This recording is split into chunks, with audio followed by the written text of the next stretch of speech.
Pardon. Top!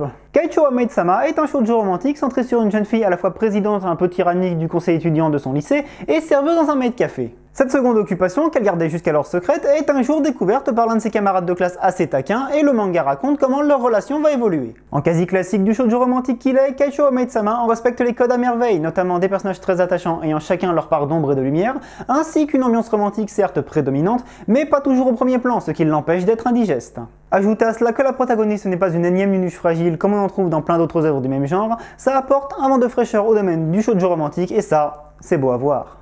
Donc à moins que ce ne soit les shoujo en eux-mêmes que vous ne supportiez pas, je ne peux que vous conseiller vivement d'aller jeter un coup d'œil à Keiichiro Maid-sama puisque c'est l'un de leurs porte-drapeaux. Et top! Cette présentation express de Keiichiro Maid-sama est maintenant terminée, mais si une analyse plus poussée de cette œuvre vous intéresse, je vous invite à aller voir l'archive manga numéro 19. Malheureusement, j'ai eu un petit problème de micro lors du tournage de cette analyse et j'espère que ça ne gâchera pas trop votre visionnage de celle-ci, mais dans tous les cas, pour la voir, il vous suffit de cliquer sur le lien présent dans la description. Merci de votre attention.